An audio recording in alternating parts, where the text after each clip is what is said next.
been staring at you all night.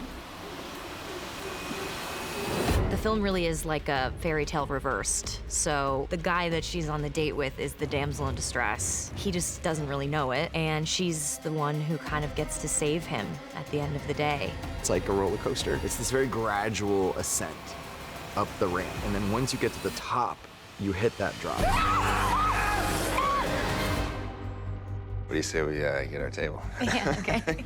You start to read something, and then you stop, and you start, and you stop. I started reading the script, and I just blew through it and said, there's something here. This is really special. I would describe the film as being sort of a classic thriller, which is part of what I loved so much about it the first time I read the script. It takes place in one room the whole time. It sort of happens in real time. I hadn't read anything like it before. It's like a very Agatha Christie type thing. Rear Window, I think, is a great uncle to this movie. What was interesting was that it felt, in a strange way, a bit like a bookend for me, because I wrote a film called Disturbia. Cut! It was sort of like Hitchcock by way of John Hughes. This felt like the evolution of that kind of a film. It straddles sort of Hitchcock, but it's also very much like a 90s thriller, but it's using very modern technology. There's something about the idea of being tormented and harassed by an unseen person on your phone, whether it's on social media or it could be an ex, and this is just sort of the fully realized ultimate nightmare version of that. There is an unseen person in the restaurant who is sort of the puppet master. And so she's trying to figure out who it is while trying to maintain this facade.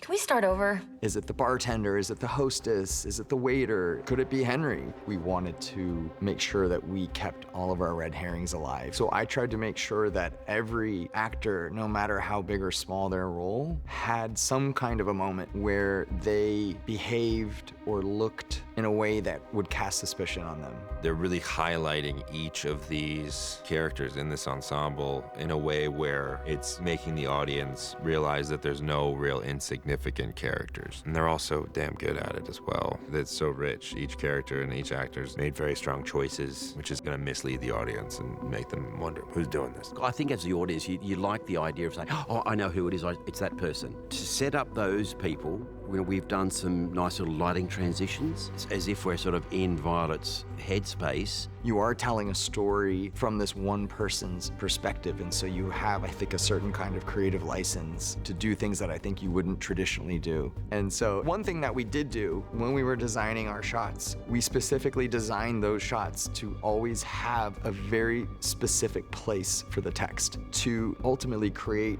a conversation and a character with a person we can't see. As the film shifts dramatically, our style, of course, changed. We shot the movie with very sort of traditional coverage. We start moving into angles and images that are off kilter. A lot of Dutch angles and things moving in ways that feel slightly unnatural, playing with different lenses. It's like her whole world breaks from its axis.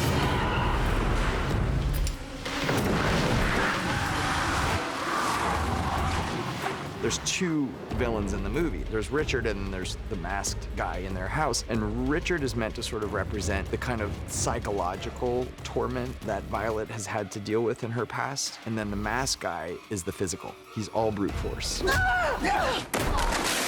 I wanted the stakes to feel real and that the violence felt as visceral as it could. I didn't want to make one of those movies where Violet suddenly is like a black belt.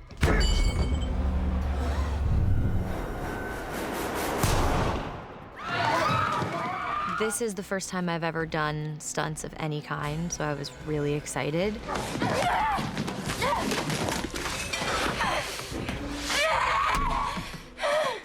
You missed! The final sequence, in this case, it's a lot of wire work. The first rig, Richard, basically we have to be able to suck him out the window parallel with the floor of the stage and then drop him and then hold him, suspend him in air. You missed! The VFX plates will take care of him falling all the way down. And then we did shots of a dummy falling, crashing into a sign at the bottom of the building. Then we also have Violet's rig. As she's sliding along the floor, she basically flies out the window, but manages to catch on to a tablecloth and is hanging out the window 37 stories up. 3, 2, 1.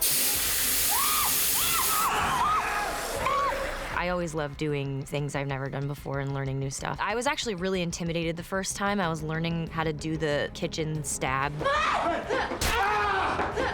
I get thrown across 2 tables. I get picked up and then thrown again. We put the cast on a wire rig, so we were able to basically have the masked man pick up the cast and pull her out of frame fast. And at the same time, we also continued that shot with the double sliding across the table and smashing on the other side, so it looked like it was actually the cast member. So it was a very clever camera move.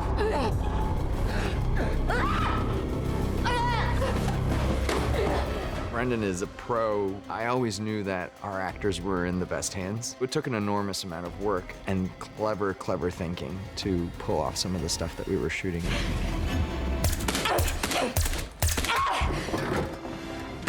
She's incredibly vulnerable and honest, but then also arrives at a place of immense strength. Mommy!